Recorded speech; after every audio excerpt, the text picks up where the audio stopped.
All right.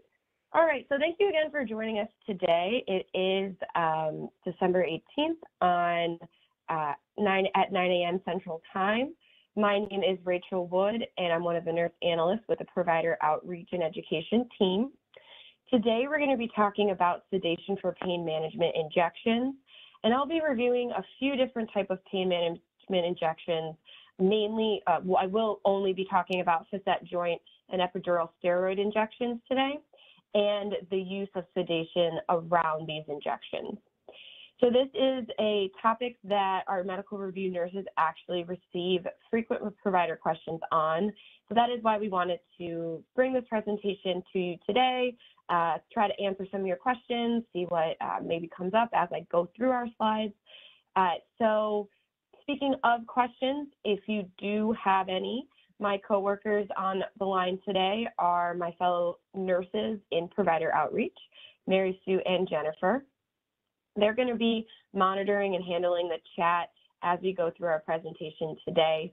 So if you do have any questions, you can send those to all panelists, and we will either answer them as they come through, depending on the question, or hold them till the end of our presentation and open up. We'll have some time at the end for questions. If we don't get to your question today, we will get to it via email, so just keep that in mind. Regarding materials, we did put a link to our live events page. The materials, so that would be our slides, are available on our live events page. So you can go out, find this event, find this title of this event, and then click the blue link that says download materials, and that'll bring that up for you. All right. So we have our disclaimer. This is something we just go through at the beginning of all of our presentations. What this tells us is that our education is for informational purposes only. Medicare does change their rules from time to time, so please look at any official CMS communications for those up-to-date rules and regulations. We do take that information, the information we present today is current, but any CMS communications do take precedence over anything we present today if they come out after our presentation concludes. Additionally, as I said, I am recording this presentation. We will post this as an encore following how this recording comes out. So please no photographing or recording of this education yourself, because again, we are recording it for you. All right, so we just have some acronyms here. This is kind of your cheat sheet. If I go through anything in our slides that you're not familiar with, you can refer back to this for what that might stand for. These are pretty straightforward though, so especially for those that have attended other presentations, you are likely have seen a lot of these acronyms in the past. All right, so that brings us to our agenda and kind of the flow of our presentation and how I'll go through this information. So I'm going to start by talking about just some coverage basics for facet joints, and then I'll talk about some coverage basics for epidural steroid injections. So please be aware that those two topics in themselves could be separate detailed presentations, so I'm not going to dive into the coverage details too in-depth for either of them. I do just want to provide a little bit of a baseline for each, and then we will talk about how the sedation would apply to each of them and some documentation considerations. We also did include some helpful resources within our slides, and then finally we will talk about some of the pre-submitted questions following with opening it up for questions if anything does come in to the chat as we go through our slides today. So that's our plan, and we hope that following today's presentation, we do answer most of your questions, if not all, regarding using sedation or any questions you might have had lingering about these pain injections. All right, so to start off, we wanted to provide some links for both facet joint injections and epidural steroid injections. We included the local coverage determinations and the local coverage articles for both of these injection types on this slide. So the LCD, as a little bit of a review for each of these provides us with the coverage requirements and the LCAs. These provide us with some billing information. So the codes that you would bill, any modifiers that you should be using and when to use those, and billing and frequency limitations for each of these injection types, as well as some documentation information. So these are the resources that our nurses use when they do their reviews and what we base our coverage criteria on. So, you know, again, I'm not going to be going through each of these in detail, but these are the important links, and they are embedded, and, you know, you can also Google these LCD numbers, LCA numbers. We do have a lot of information. As I said, I'm not going to be going through detailed, in-depth coverage on facets as well as epidural steroid injections beyond just a brief review of documentation considerations and some coverage basics. But we do have a lot of facet joint education on our YouTube channel already that does go into some greater detail. If that's something you are interested in or might want a refresher on, I encourage you to go out and check out those presentations. This morning, we are going to be focusing, again, on the sedation use for pain management injections. And prior to getting into that, I just want to spend a little bit of time talking about both of these. There are a lot of other pain management injections as well, but we typically receive sedation requests, if we do receive them, for facet as well as epidural steroid injections. So that's why we're talking about just those two this morning. And we do find providers will often lump these injections together as, you know, pain management or pain injections, and they do have different, you know, policies, codes, documentation requirements that we wanted to highlight a little bit. So let's start with facet joint injections and talk just about what the purpose of these are. So facet joint interventions are generally medically necessary and I should say medically reasonable and necessary for the diagnosis and treatment of chronic pain for the patients that meet the following criteria. So for those that have symptoms of moderate to severe chronic neck or low back pain that is predominantly axial in nature, causing functional deficits that are measured on a pain or disability scale. Now, if you've gone to any of our presentations in the past, we've talked a lot about that axial documentation of pain, and that is big for facet joints. So the pain must be present for a minimum of 3 months with documented failure to respond to non-invasive or conservative management. And then we also need to see for facet joints that there is no findings of untreated radiculopathy or neurogenic claudication, as well as no neurologic findings or clinical assessments that could otherwise explain the source of that pain. So these, again, treat pain that arise, in the spine and the axial nature. The pain is axial in nature. All right, so these are it's done in the outpatient hospital department. Facet joints are included on our prior authorization list. So this is one difference between facet and epidural injection. At this time, epidural injections are not on the prior authorization list. So what do I mean by that? For those that are not familiar with prior authorization lists, as a summary, I should say, we review the documentation earlier in the process for services that are on this prior auth list. So I'm not going to be presenting on this process, but we do have a lot of education out there that covers, prior authorization and specifically prior auth for facet joints. But I did just want to mention that because we do see sometimes that these get blurred, and we'll get requests for epidurals in prior auth that really are not appropriate. So there are a few types of facet injections that patients can receive. We've listed those on our slides here. And these types of injections treat pain that arise from the paravertebral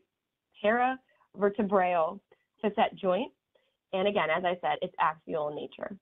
So you can give a patient diagnostic or therapeutic injections, facet cyst aspirations or ruptures, and then finally radiofrequency ablations or RFAs.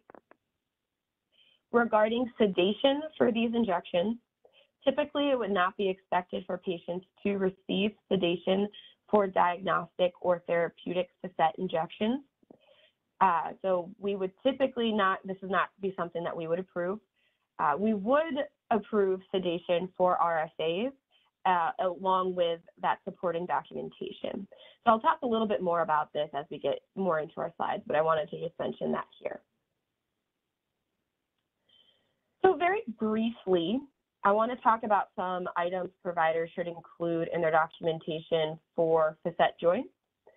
And quickly, this is just general pieces that shouldn't be included for all types of reviews for facets for pain management. So these components include the history and physical, physician orders, signed and dated progress notes, as well as any related diagnostic tests or procedures, as well as the results of those diagnostic tests and procedures, prior procedures that were performed or prior injections that this person may have had, and the medical necessity of this person receiving the facet injections. So, you know, again, we want to see documentation of that moderate to severe chronic neck or low back pain, and that has to be present for at least 3 months. So we also want to see, as I mentioned, documentation of failure to respond to non-invasive pain management. So what has been tried, for how long, and what were the responses to that.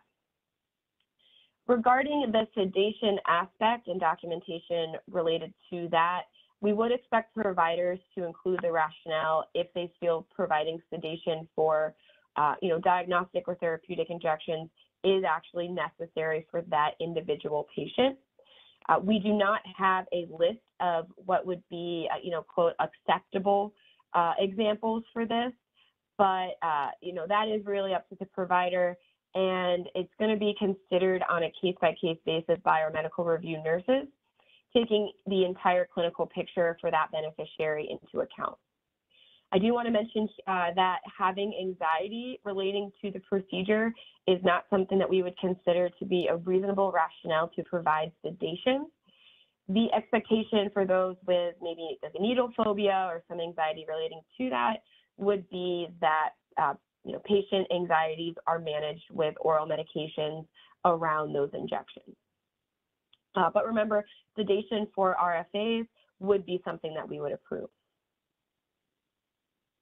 All right, so that, so far I've covered resources for facets and some resources for epidural steroid injections, a very quick overview of facet coverage and documentation, along with a little bit about those sedation guidelines. And so now I want to talk about some coverage basics for epidural steroid injections. So again, not going to be reviewing every coverage, single coverage detail for these injections today, but if that is something you'd like some more education on, please let us know that in our survey comments that I'll talk more about at the end of our webinar. But, you know, keep that in mind. We definitely would love to present some more in-depth on epidural steroid injections if we find that that is something providers, you know, would be interested in. So to start off, epidural steroid injections are pain management injections done with the purpose to treat low back pain. So the epidural space lies outside that dural membrane inside the spinal canal. I don't want to get too clinical with it, but I just wanted to provide a little bit of a understanding of what they are and some of the different types that can be provided.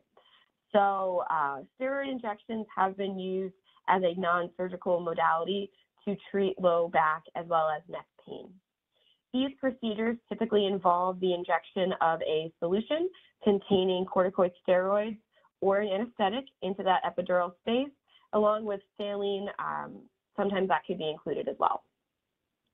So there are 3 different types of ways that epidural injections or ESI can be given. First would be the interlaminar approach, and that approaches the epidural space from the posterior spine between the 2 vertebral laminae near the spine's midline. The next would be the transforaminal and I know I mispronounced that, so please bear with me on that. But the injection is delivered through the spine. I'm not going to get into the details of the nerves that it's given, but the final approach would be the caudal approach, and that is done in the sacral area to access the epidural space. So more details on these specific types and how they're given can be found in our LCD. So if you'd like to read about that or, check any of that out, again, that is included in our LCD. So on our slide here is some documentation to include to support the medical necessity criteria that is outlined in L39054, which is the ESI LCD. There is a long list of documentation criteria in there, so we did not include every detail of that on our slide today. Would be a lot more information than we'd have time for. Some of the highlights, though, of the documentation to include is history and physical exam, as well as the radiological imaging that supports the diagnostic information our LCD lists. So, for example, support of acute herpes pain or post-laminectomy syndrome.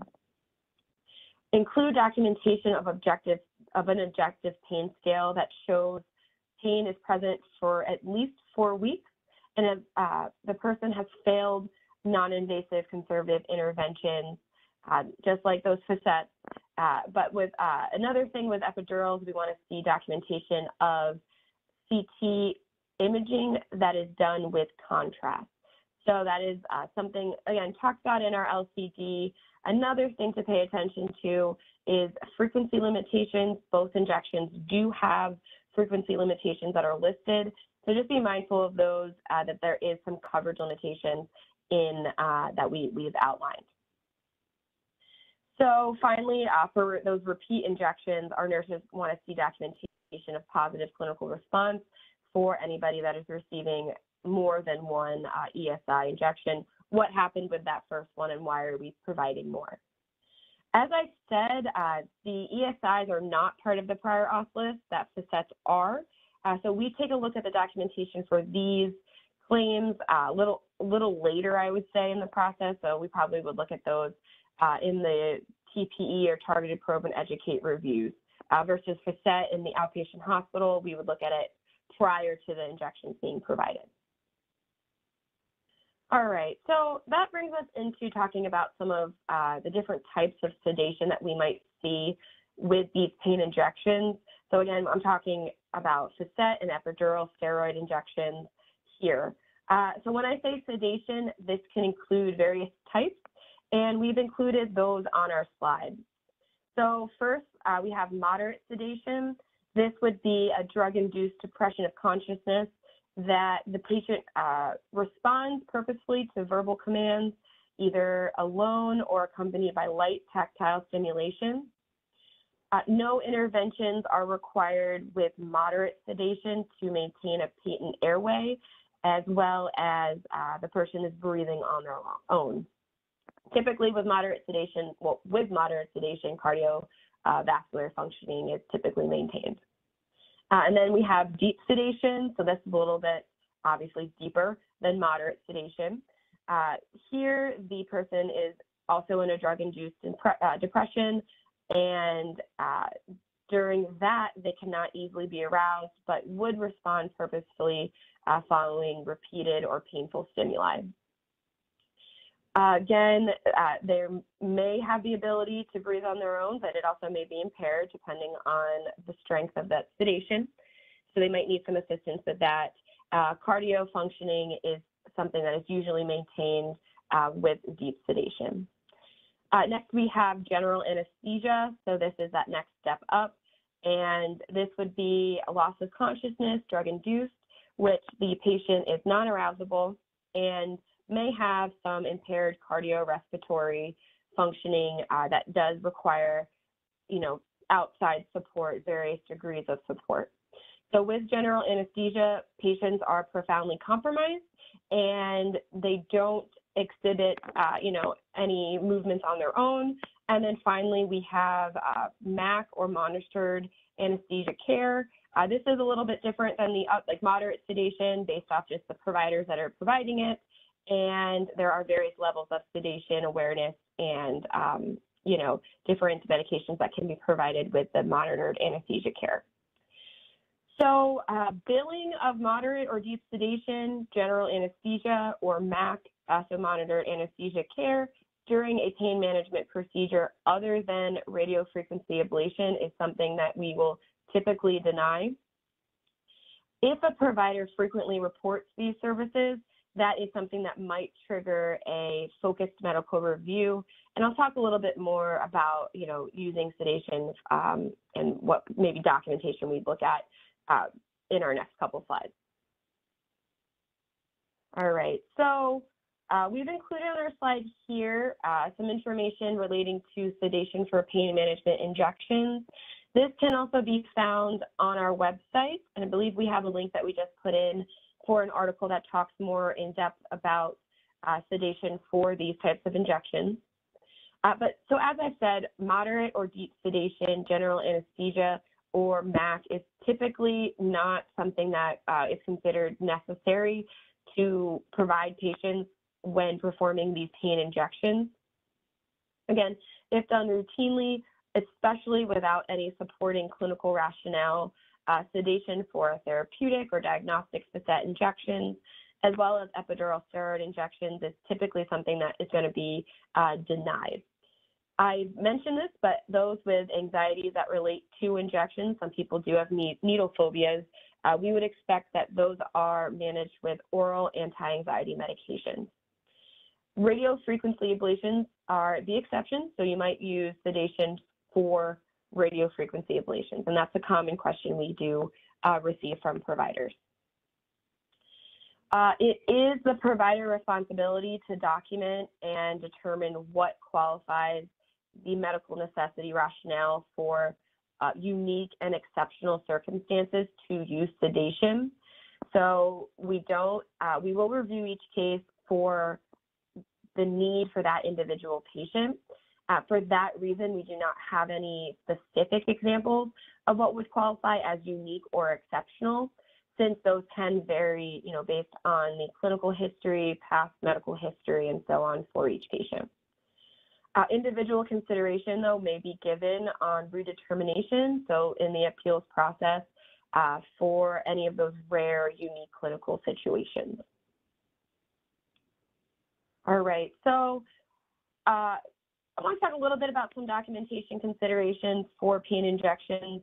While we do not have any specific examples of clinical situations for sedation that would be approved, we did want to provide some documentation, you know, things that you might want to include if you're putting, you know, you plan to provide sedation to your patient. So first would be document what type of sedation is planned and what that procedure is being used for. We need to see clear documentation in the notes of the medical rationale to support that individual need for sedation, along with those pain management injections, and why that goes beyond management with oral medication. So what makes this patient clinically unique and significant? You know, what's their past medical history? Have they had some poor response or tolerance to injections in the past? And, you know, if the answer is yes to that, what did that look like? What did that entail? Is there any relevant literature to further support the need for sedation for your patient to support that medical necessity? And then finally, if it applies, include a copy of a signed Advanced Beneficiary Notice of Non-Coverage, or ABN, with the claim. So before I get into our pre-submitted questions, I wanted to talk about some of the common errors that our nurses see relating to sedation for pain management injections. So the first two on our slide is no documentation or missing or unclear documentation of the clinician's rationale to use sedation for either facet or epidural injection. So again, this does not apply to those radiofrequency ablations. Make sure that if sedation was used or is planned to be used, that there is a supporting rationale somewhere in that provider note that clearly, shows why they feel this clinical intervention is needed for this patient, why other avenues could not be utilized, and why, again, this is something that is absolutely medically necessary to provide to the beneficiary in question. The next common error that we often see is submitting a claim for the incorrect type of injection, and with that, providing the patient with sedation, but the injection that you've asked for is not necessarily what is actually being provided. So please be careful of this. First, facet and epidural injections, as I've mentioned, they have different coverage guidelines, so different LCDs and LCAs, different steps in the review process that are required. Facets in the outpatient setting are on that prior auth list. Epidurals are not. There are different codes that apply to each type of injection. So we sometimes, and I mention this because we sometimes have providers that submit prior authorizations for epidural injections. So the codes that are, epidural injection codes, that is not necessary. That's something that's going to be denied. And it is something that actually slows the process down for us to review other types of injection, or the facets that actually are on that list. So we also sometimes see that maybe the provider billed for a facet, but then when we read the notes, it's actually an epidural injection was done, based on the clinical documentation that was sent to us. So regarding sedation for this and for these injections, it's not going to be something that would be approved, typically in general, especially if the claim doesn't match the type of injection that is being provided and does not meet the coverage criteria elements as well. So just be careful that you're not, mixing these two up. So that brings us into our pre-submitted questions. I will go through these before I go into questions in our chat. We did get a lot of really great questions and comments sent in with the webinar registration prior to today. Some of these questions and comments, were to just learn about the differences between some of the pain injections, what some of the resources are, when sedation may or may not be approved, and talk just a little bit about some documentation tips. So far, that is information that we've already covered. We did get a couple comments from providers wanting to know how to specifically bill for sedation. We do not have a list of codes or a specific list to guide you on billing for sedation, and I do want to direct those providers to follow the guidelines that are outlined in the CPT coding handbook that talk about billing for sedation. If you do have any specific billing questions, again, that are not claim-specific questions do need to go to our customer service department. But any billing-specific, maybe just questions on certain things that you do have, you can email us those, and we can look into it following our presentation today.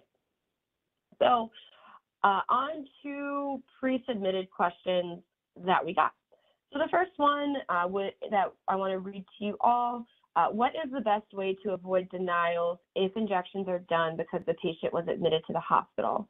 Does Medicare still deny under our LCD, or are there exceptions?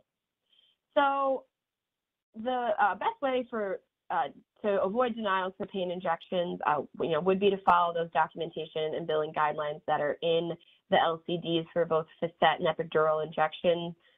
This question is a little hard to answer as a overall because it will vary depending on the type of injection provided, how many injections have been done, why the person did get these injections. Additionally, in the inpatient setting, it will vary on what other services they've got as well. But our best recommendation to aid in avoiding denials when not necessary would be to have good, clear documentation in the medical record that supports the clinical coverage and clinical necessity for both facet and epidural injections. And if you're providing any sedation related, supporting that as well. All right, so our next question, what conditions typically support the use of sedation? So I've mentioned this, but we do not have a specific list of conditions that would be something that we could list off to you that would support using sedation for pain injections. RFAs you can use sedation for those. So I guess that would be one that would be typically approved. But otherwise, it is a case-by-case basis and would be based off of each individual patient history and current clinical presentation. And, you know, our reviewers are going to take all that information into account on their decision. All right. So third question we have, and this was something I'll read off, but I think it's not necessarily relative to what we're talking about today. But just in case others had a question relating to this. So the question was, what is included in the amount of time measured? And I'm assuming this means time with sedation. So when does time start? When does time end? Is this something that we should, time spent by nurses monitoring the patient after the procedure, is that something we should include? So this question to me seems like more of an evaluation and management type question. And I do want to refer the person that asked this or anybody that has, questions relating to time and monitoring people in sedation and how long to do that and how to bill and so on. I do want to refer you to some of our recent education we've had on coverage for evaluation and management services. And we just did a presentation that covered using time versus medical decision making. So I will refer people out to that.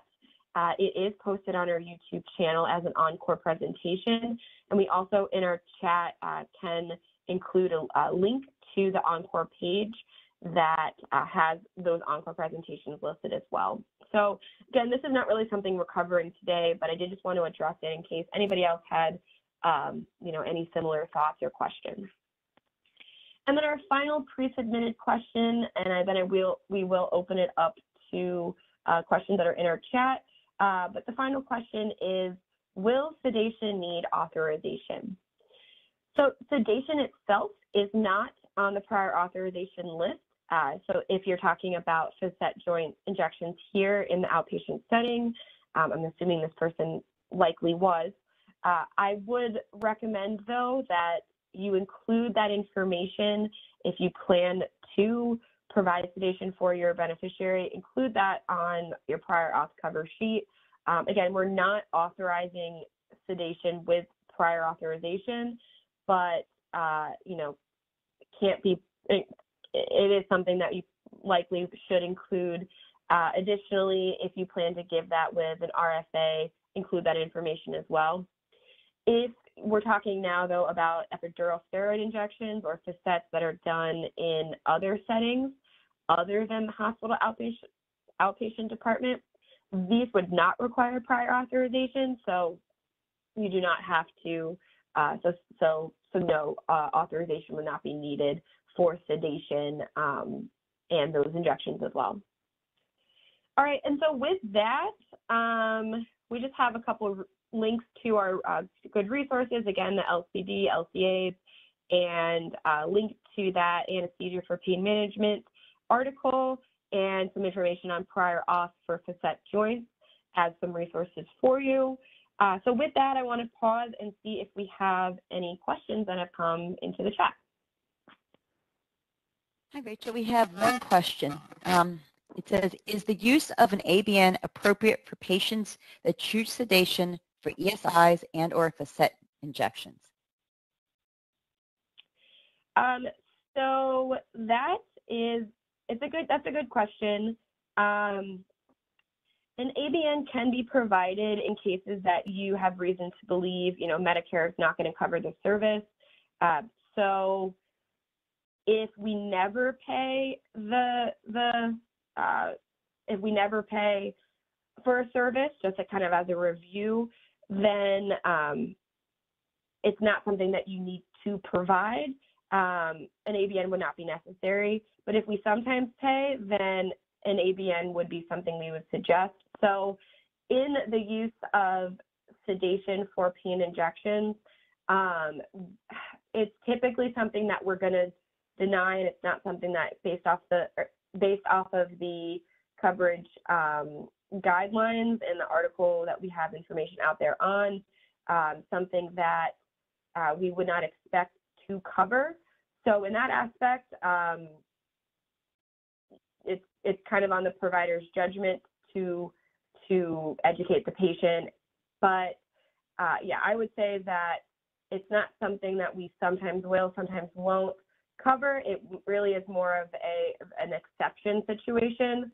So, and please, Mary Sue or Jennifer, jump in if I'm explaining this in a confusing way. But yeah, so I think it will be, depending on the injection, depending on the patient, a provider's determination if using that ABN is something they want to move forward with. Hi, Rachel. Yeah, just to tag on and clarify, an ABN really is only necessary when you have reason to believe that Medicare is not going to cover that service for that patient on that day. If, you know, the easy train of thought on do I ABN, do I not ABN is if Medicare never pays for it, if it's something that's statutorily excluded, you don't need an ABN because we never pay for it. If it's something we do sometimes pay for, and you are going to provide it, but you have reason to believe for that person for that day we may not pay for it, then yes, provide an ABN and, you know, cover yourself that way. Awesome, thank you. All right, do you have any other questions? I don't see any other in the chat right now, Rachel. Okay. Awesome. So yeah, if you do think of anything else, I have a few more slides to go through, so please put those, into our chat here. All right. So I'm not seeing anything else that's coming question-wise. So I am going to wrap up our webinar this morning. On behalf of myself and the rest of Provider Outreach, I want to thank you all for your participation today.